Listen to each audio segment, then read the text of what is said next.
Good evening, good afternoon, maybe good morning, depending on where you're tuning in from today. My name is Chris Bear. I'm excited to host this Supporting Families live stream sponsored by the IOCDF and Jack MHA. Tonight's topic will be a really interesting one, something that's near and dear to my heart. It's about the OCD community. You folks listening in, and those who, whether you are active in person or online or a combination of both, we're excited to kind of talk about getting involved in an OCD community, how that can be helpful and beneficial, and some of the ways that you can get involved. And I have two great guests, Marnie and Victoria, that will introduce themselves in a second. But I just want to let everyone know that this live stream is educational. It is not intended to replace therapy. For treatment-related questions, please work with your provider or contact your local clinician. You can use the IOCDF's online resource directory, which has a lot of information you can get about therapists and a trained clinician. You can go to iocdf.org/find-help. I think it's probably on the screen right now.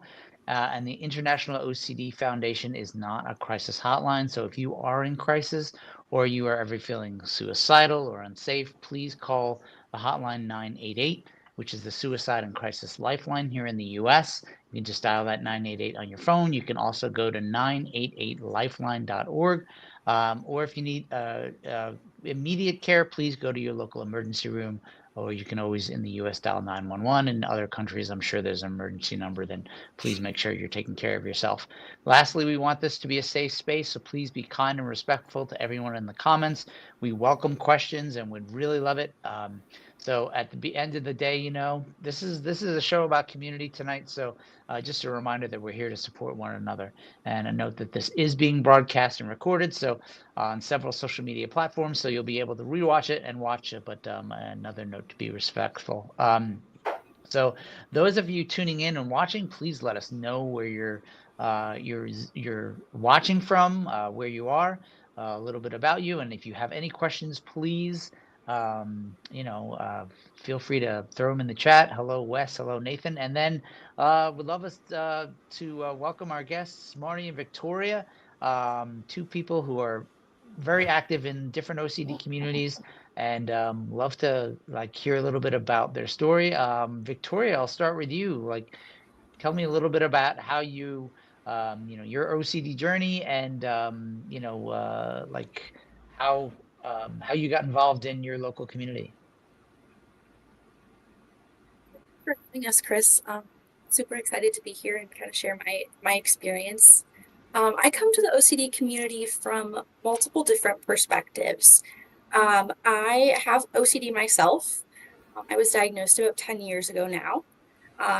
And I'm also a clinician and a researcher for OCD as well. So I was diagnosed, like I said, about 10 years ago, and that's how I initially stepped into this community. And I was really fortunate that I was connected with IOCDF pretty much right after my diagnosis.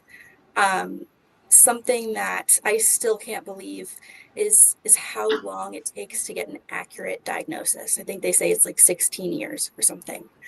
So I was really fortunate that that was not the case for me.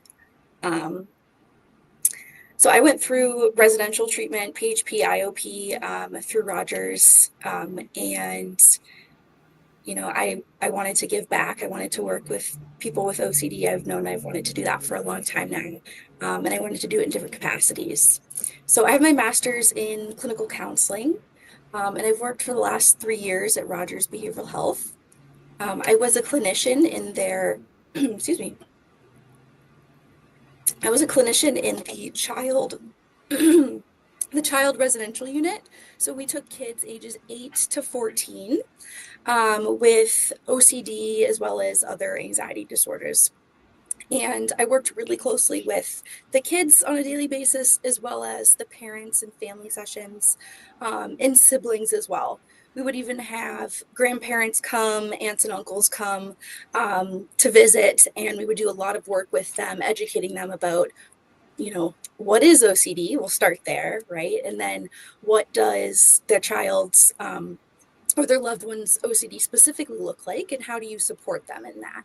And one thing we know about OCD is supporting OCD looks probably very differently than what everyone would initially think. We don't want to accommodate the OCD, so sometimes providing that support can look different than what family members initially think. So giving them those resources, providing psychoeducation, because ultimately the kids are going to go back home to their families, right? Especially from that 8 to 14 range.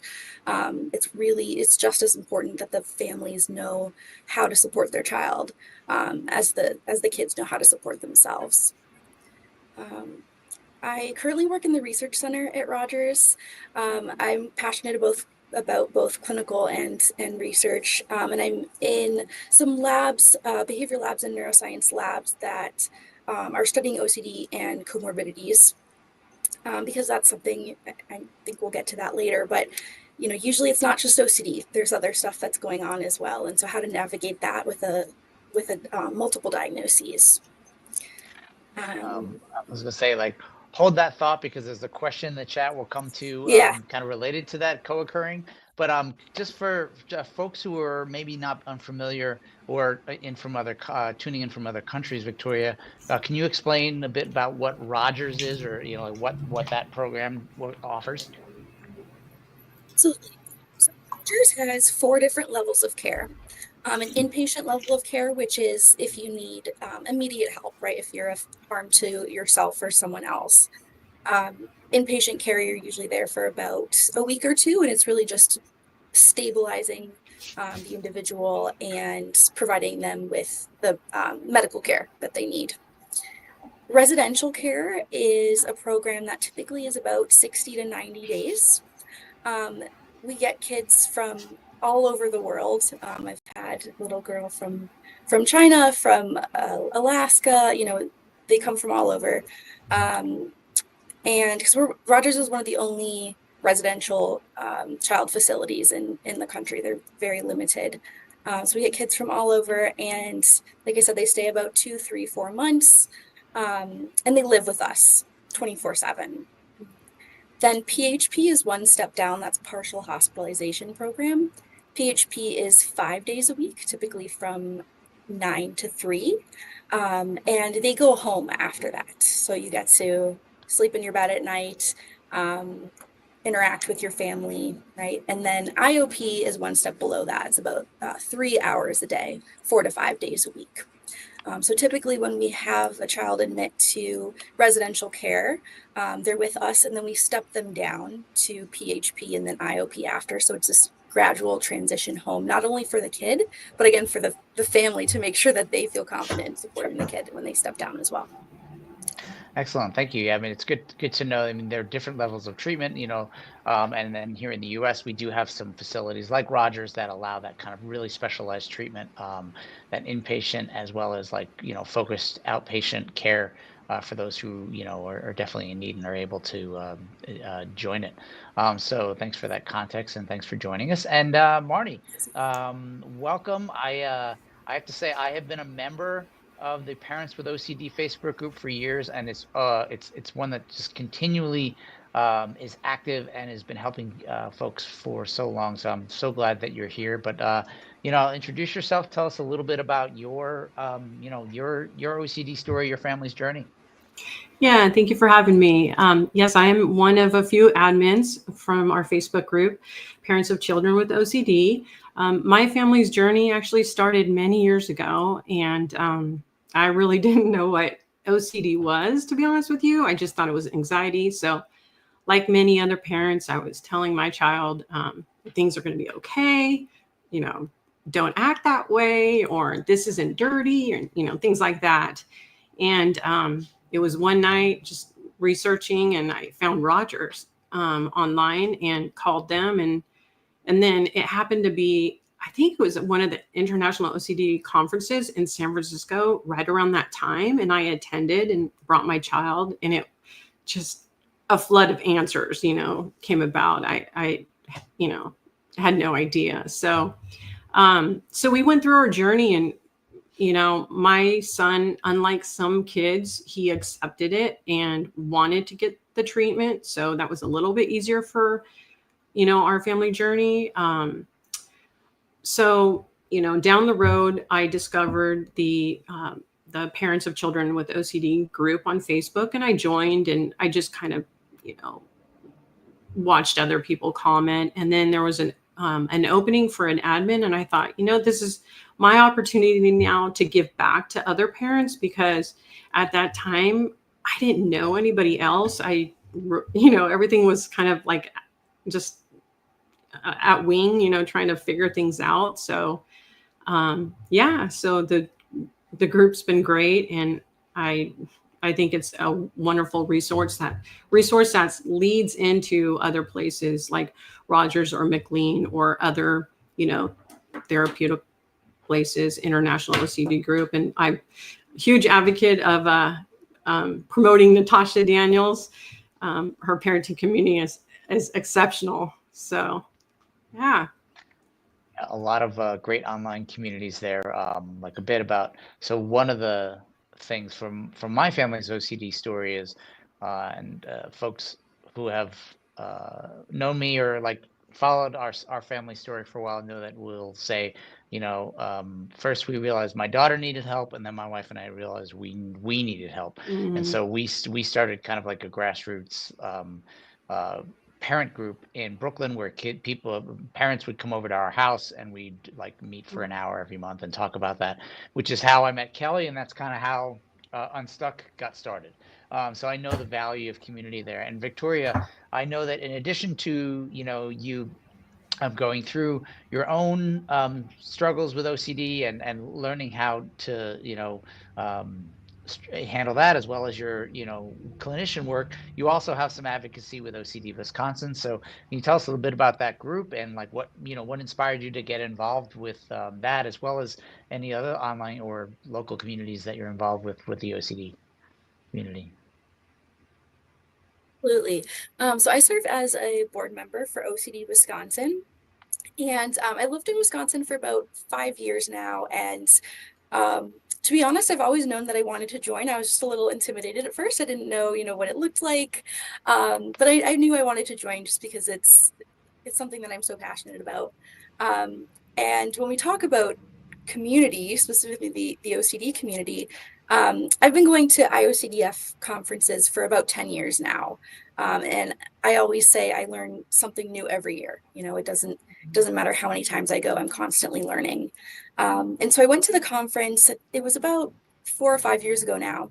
And it was the night before it started, and I was like walking around making sure I knew where all the rooms were, right? And I ran into someone. It was like midnight, 2 a.m. I ran into this individual who is now the president of OCD Wisconsin, and we didn't know each other. She's from a different state, but we ended up talking all night long, and Oh, wow. we ended up keeping in contact, as best as we could. And then fast forward to about a year ago now, this individual moved to Wisconsin. She's for school, and we just so happened to reconnect via a dance class in Madison. And so she encouraged me to join the board. And so I applied, and I'm on it, and I could not be more happy. I think one of the most special things about the board is that everyone's volunteer. Like, it's all on our own time, right? And that's what's special about the OCD community in general, is when we do talks like these, right? When we help other parents, help other families, it's all because we've been through an experience one way or another, and we want to help other people so that they don't, they have more support than we did going in. So OCD Wisconsin, definitely check out our website. Basically, our goal is to foster that same community that IOCDF has in Wisconsin. I know when you go to the conference every year, if you haven't had a chance to go, I highly recommend it. There's this buzz, this excitement, this feeling of community that's honestly unlike any other conference that I've experienced. It truly is. IOCDF is so special. Yeah. And then towards the end of the conference, everyone goes home. It's kind of these post-conference blues. You're like, I made these connections, right? And now it's time to go home. And so coming to the board of OCD Wisconsin, one of our main goals is to foster that same community within our events, our local events. So we do like an OCD walk every year. We have our second annual Fearless Families Camp this summer. You don't have to be from Wisconsin. It is an overnight camp. It is July 24th through July 27th. So if you have a child with OCD in middle school, check out our website, and it's in West Bend. They do some really fun activities, some crafts with the kids. They do a lot of ERP, a lot of support.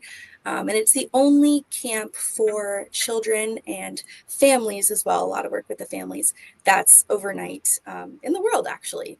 So like I said, you don't have to be from Wisconsin. There's a couple more positions left. So please check that out and use that as a resource. And it'll be warm in July too, right? It will. Yeah, It's the right. perfect time to come here. Yep, for sure.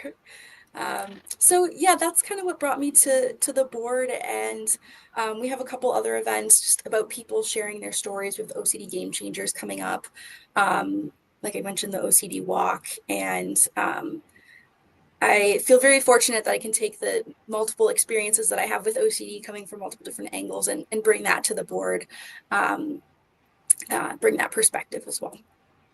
Yeah, so important. And you just heard a bit about one IOCDF's affiliate and how they're helping in a number of ways, whether it's something that's on the ground in person like a camp, resources that they do through social media, having walks which bring people together on a day, and also providing resources throughout the year. So important. Marnie, the Parents of OCD, Parents of Children with OCD Facebook group is like a 24/7 active page. So It one, is. how do you keep up with the conversations that's going? And then, what are things that you find that are valuable and that, like, things that you've gained from joining that community, whether it's online or and anything you've done off? Yeah, that's a kind of a loaded question. It definitely is a full-time job in itself. It's amazing. We can get anywhere from 10 to 30 people that request to join daily. And, a few of them probably are bots that we try to weed out. But it's just, the community is just amazing. Everybody from all walks of life, different countries, different stages of recovery, all kinds of questions. It's just all over the board. And I think, I think parents that have already been through the journey and is so far along, and their children are doing well and, thriving in life post-treatment, I think sharing our stories with other parents give them that hope. And because, when you first start the journey, nobody talks about OCD. It's an acronym, sadly, that people use, and they don't really understand what it is. So when you have a child that's diagnosed with OCD, you really don't know that there's this whole other world of people out there that you can connect with, and it's normal. I think that's what I think is very important, is continuing to normalize this, because we're all human. We all struggle. So. Yeah. And you have situations where people are, I think, daily, when you're dealing with people who are just coming in, you get a lot of kind of new questions and specific questions about how things work, but you also get these stories peppered in about hope, or a picture of a kid who just did something wonderful, Yes. or was able to overcome something with ERP, with ERP therapy, or something that they had a fear of and no longer do, or making progress. And those are the stories too that I think are wonderful to read. You have years of posts. So, a parent not only joins a community and immediately feels they're not alone, but then suddenly can just go through and have a treasure trove of information and ideas from posts as well as comments and replies on like how how to handle things, or understand that, like, their situation, maybe others are going through something similar.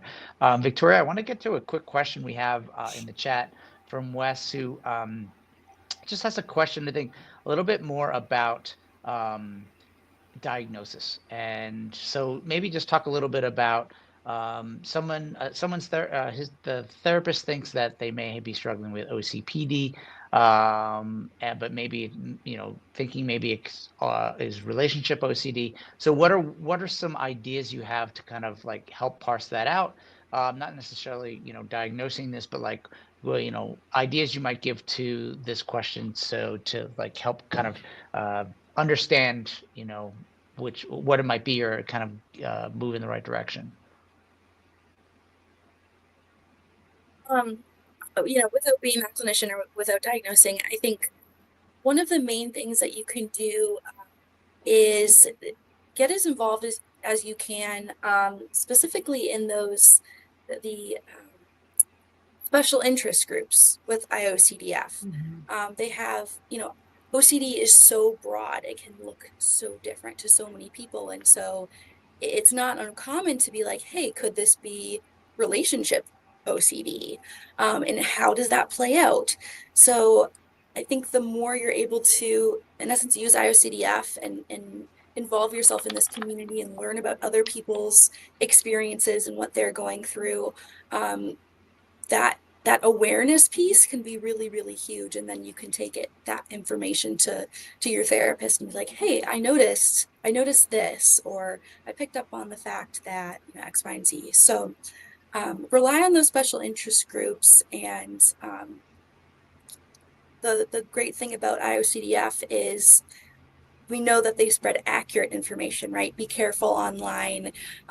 Be careful with AI. There's so many things out there. I would suggest sticking to IOCDF and affiliates, so you know that you're getting accurate information.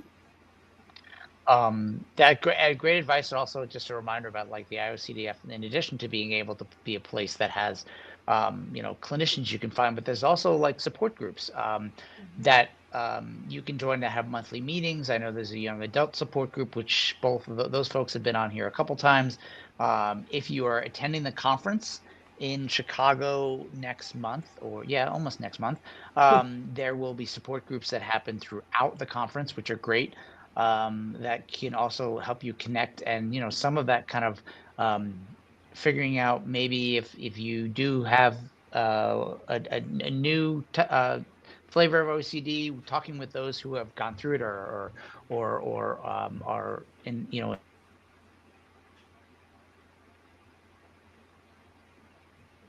Thanks. All right. Sorry, am I back? Yeah. Yeah. Okay, cool. Sorry. So love to chat a bit about, both of you have touched on this a little bit. What do you think the role community plays in OCD treatment, recovery, therapy, learning, based on your experiences and what you've seen in both of your communities? Marnie. Oh, that's a good question. I think when parents first come to our group, it's really a starting point, and they're not sure where to go. So I think I can speak for other admins within the group, is we try to filter them to the right resources. A lot of times, parents they get this diagnosis that their child has OCD, and then they just find the nearest therapist that has no experience with ERP, or let alone how to really treat OCD at all. And so I think, as a parent advocate, just making sure that the parents are filtered to the right community and the right resources is important.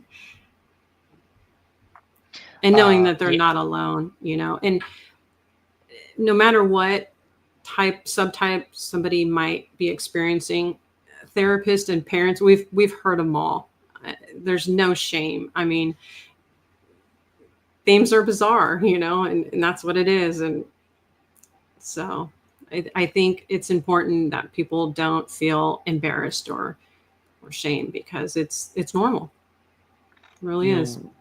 You learn that like these communities are not just those places to get information, but Mm-hmm. these are folks that understand you in ways that maybe your friend, one of the hard things for me at least, and our family was like, your friends and your the grandparents, they didn't understand what you might have been going through, or you might not have felt comfortable. So, I mean, I use this story a lot, but like the first time I ever bought cigarettes was for my 8-year-old daughter, to walk around with them and hold them, and that's not something I was going to tell a lot of people, but I could tell the Right. OCD community, and these are people you can laugh and cry and learn from. And Right. so that's there's that community and understanding that goes along with it. Victoria, what are the benefits you've gotten personally, as well as you've seen others from, joining different communities? Um, I was thinking about this before joining, and I think it ultimately comes down to hope. Community provides hope. It's so easy to get stuck in, okay, I have OCD, or I'm going through a hard time, and it's going to be like this for the rest of my life, right? I have so many kids that come in, and it's like, I don't think I can change this. So having community to see other people's journeys and to know that they're not alone, is everything. As a clinician working at residential care, families would come in, and this was their last resort, right? They had tried multiple other programs, multiple other levels of care. When they got to, the point where they're coming into res, this is kind of felt like their last option for a lot of families. And the first thing that they want to know is, where's the support for families, right? They're like, Mm-hmm. where's the Facebook group I can join? They would ask that all the time.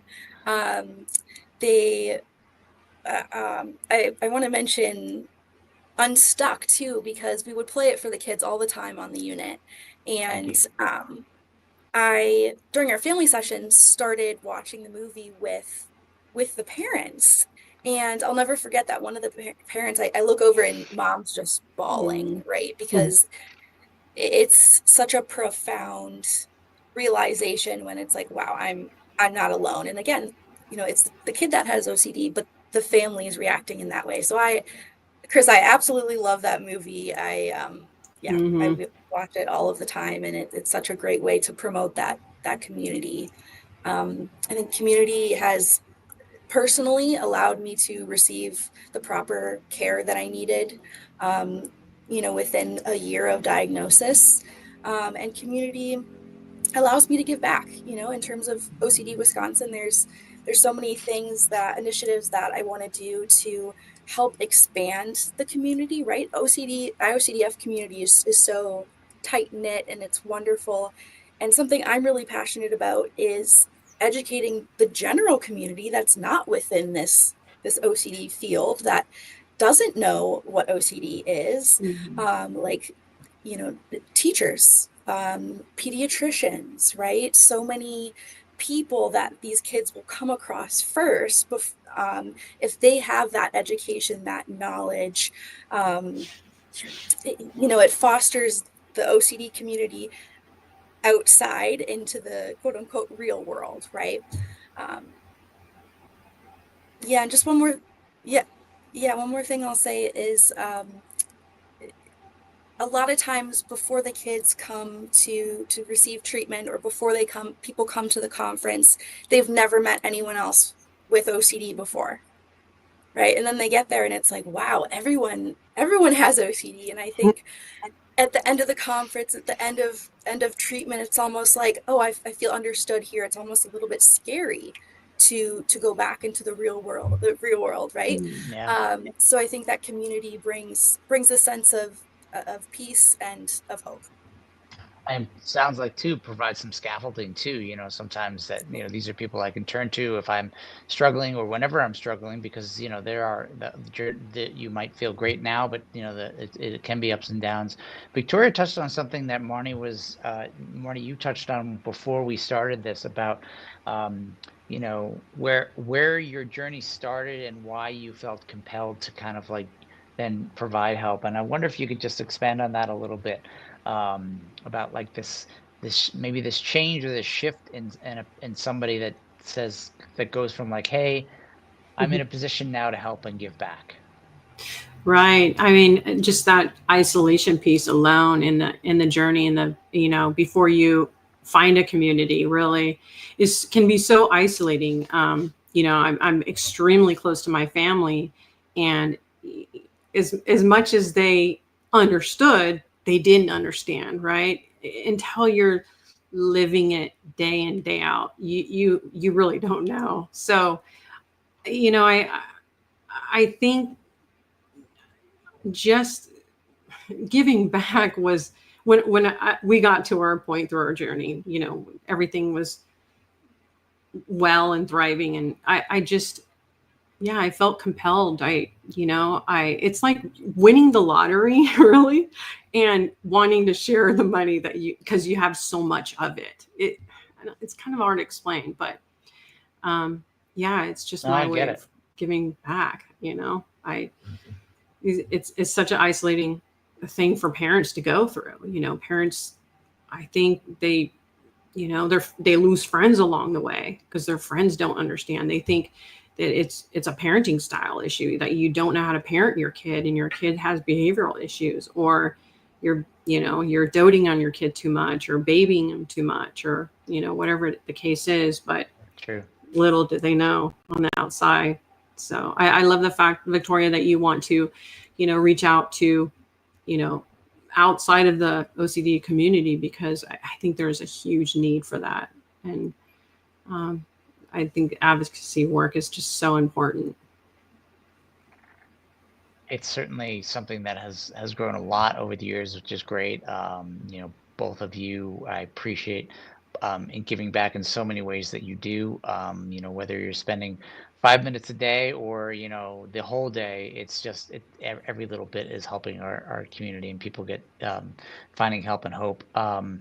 And yeah, you're absolutely right. Kind of giving back and feeling like those who I got advice from gave me such great advice, and now I feel like I'm in a position to Mm-hmm. help in some way is a good feeling. And that I wish everyone here watching to eventually be in that position where you feel like, yeah, I want to give back, or hey, this is my time to talk, or this is my time to share my story, or hey, I'll connect somebody else to a piece of information that might help them the way it helped me. So I want to follow up with we've been talking about OCD, and both of your communities focus on the OCD community, but Victoria brought up a little bit that sometimes there are occurring conditions. So Mm-hmm. do you find that also there are ways that your support groups and your online communities also help with discussing related topics with mental health issues, anxiety, depression, even like skin picking and hoarding, things like that? Do you find that those, can be helpful for other kind of related conversations and related disorders? Are you asking me? Sure. Want me to go first? Yeah. In the OCD group, we definitely have parents that come in, and they talk about, well, my child is skin picking or hair pulling and whatnot, and or depression, or maybe even Tourette's, and they're just trying to figure out what is what and where to go. So, we don't diagnose, of course. We're not offering any kind of psychiatric advice or medical advice. So we try to really steer them towards different resources, and just so they know, that it's not just OCD, and it's not just this certain group, that there's tons of resources out there. So hope that answered your question. Yeah.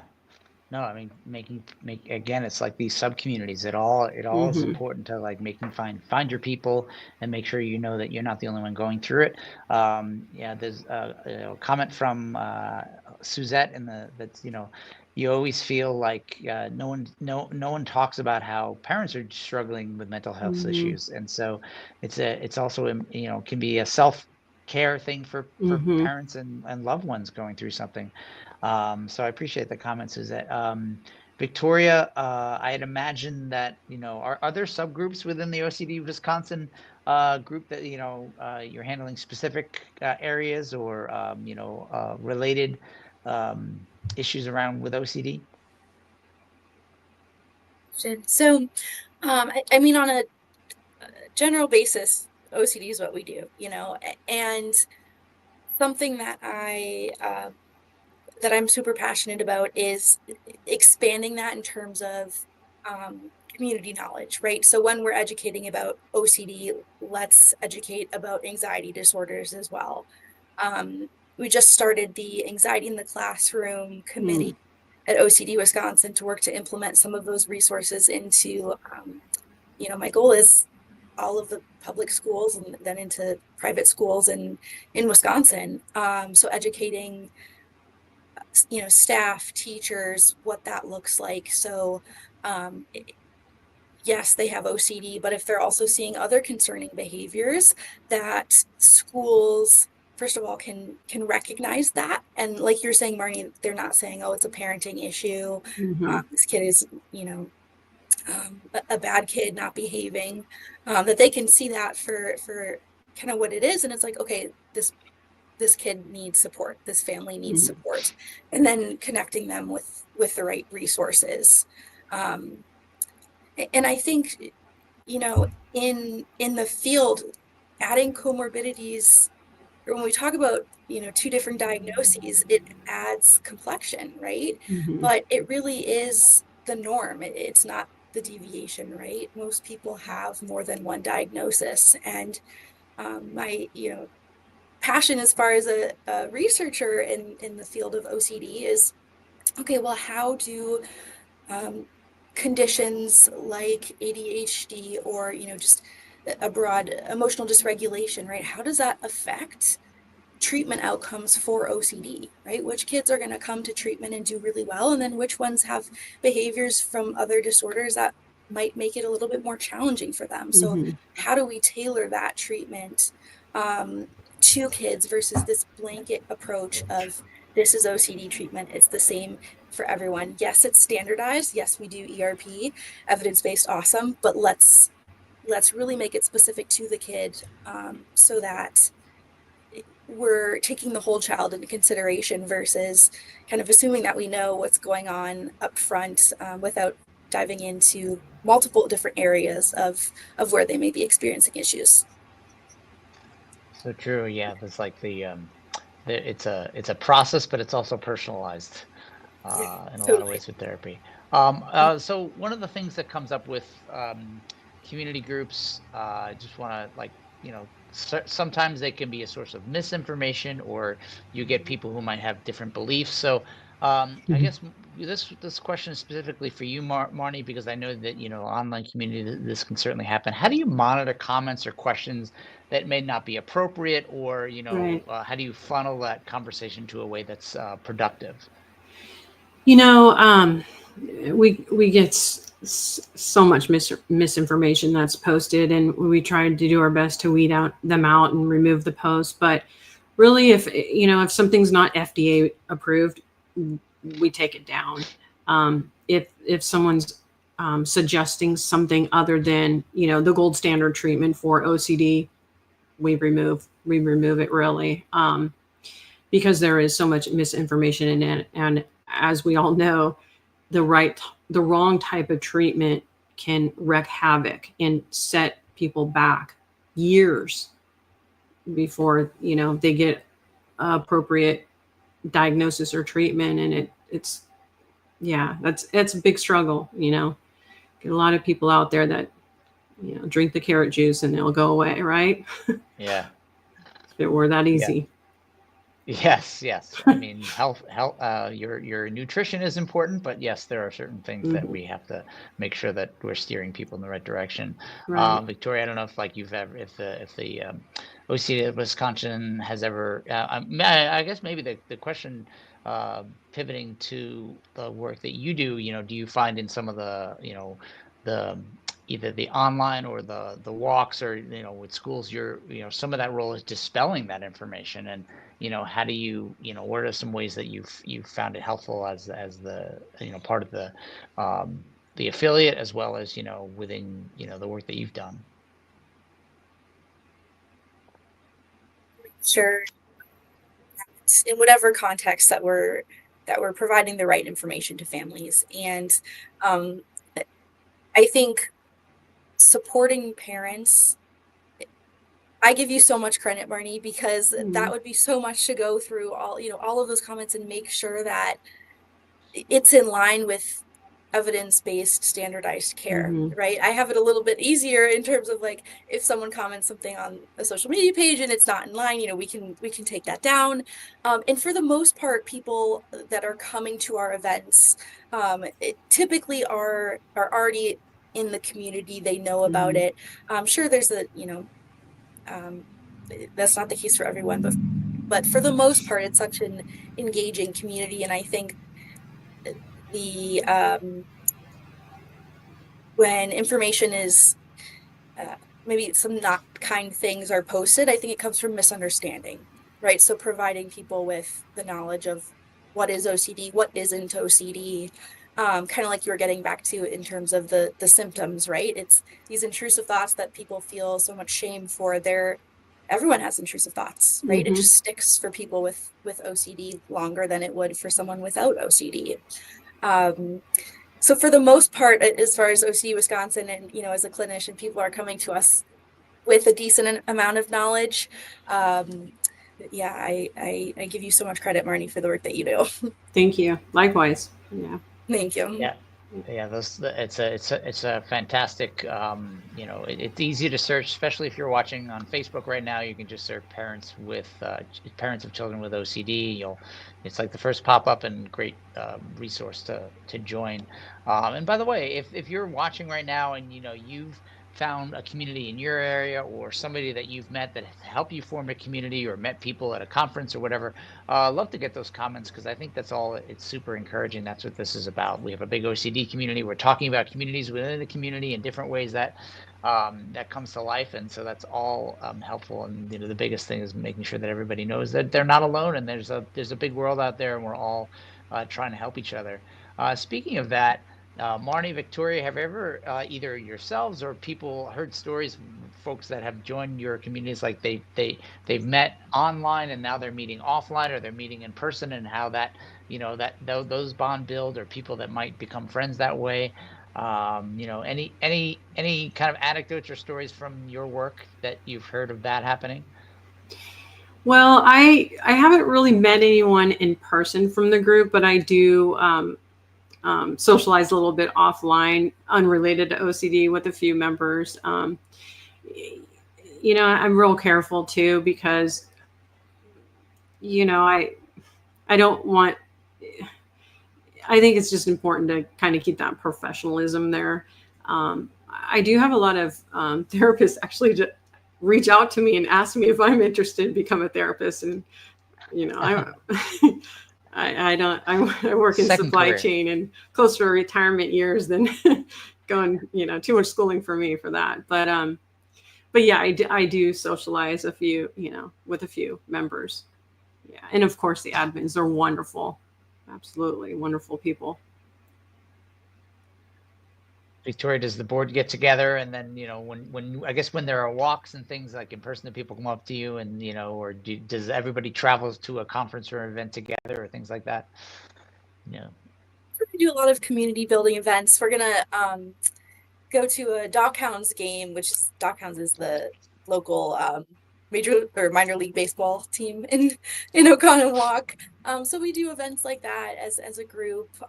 We'll do different fundraisers and different events together. As far as my personal experience with OCD, I've met some of the most amazing individuals through IOCDF, or through that journey. And I was actually just talking to someone I met. I've been friends with him for 10 years now, and just reconnected with him literally last night. And so it's interesting that, even if you're not constantly in these people's lives, you meet someone at a conference, you have this connection, right? You always feel like you can go back to them, and that there's that level of understanding there that so many people can't quite understand unless you're in the community. Yeah, one thing I found is whenever you do attend the conference, it's like your family. Even if you haven't met anyone before, everybody's just so connected. And It's wonderful. It's a wonderful experience. I think everybody should at least experience it once. It's worth every, minute of your time and all that. So, yeah. Could not agree more. And both of you, being in Wisconsin, don't have too far to travel for this year's one. I guess it's probably more like a car drive, but yeah, it's good. It's good when it moves around and it's close to you. Okay, I'd love to hear like any last thoughts before we wrap up tonight about your journey or your community, or a message that you give to anybody watching this, whether it's a replay or live right now, about OCD community and why it's important to get involved. Marnie. I would just say, don't be shy. I think, which community whether you join, the Facebook group, we're open arms here. And just like if you were to go to conference, open arms there. Never, feel embarrassed. We're all here for each other. And yeah. I would agree with you, Mark. Sources out there, use them. Don't be intimidated. We're all intimidated the first time, and then you do it and you're like, okay, this isn't as scary as I thought. There are so many wonderful resources out there. If you're in Wisconsin, please check out OCD Wisconsin. If you're in a different state, look up your local state affiliate. There's so many support groups, and IOCDF has that listed on their website. So don't be afraid or shy to use those resources. You'll meet some pretty cool people through it. Mm-hmm. Yeah. Very, very quickly, I guess I'm going to turn this comment into a question, because Margaret is basically new to OCD. An adult child was just diagnosed, so trying to educate herself as much as possible. So for adult parents of older folks with OCD, what would you any resources you'd recommend they reach out to, or any support groups that come to mind that you might be able to point Margaret in the right direction? Well, we welcome, parents with children of all ages, even though it says, children, that can mean adults too. And yeah, we welcome anyone, honestly. And then, of course, when we have parents that will have young adults, and then I'll kind of turn them over to, or not turn them over, but I'll give them resources to these special interest groups and so forth, where they can really get connected to, different subtype groups, or the young adult group. And yeah. For sure. Off the top of my head, like one of the things I would suggest, there's a book by John Hirschfeld called When a Family Member Has OCD. I think that can be good. And at least like for you to read it, and how you might want to talk to your extended family about OCD, that can be, I found it helpful to open the conversation with those who may not understand OCD, or, kind of want to know what's going on and get involved. Yeah, we definitely share all those type of resources too, books and links and all sorts of things. Yeah, even on the Unstuck or the Unstuck group, your page, the resource section is amazing. I lead parents to that all the time. It's amazing. Thanks. Yeah, that's it's one of the most trafficked parts of the site, which is great.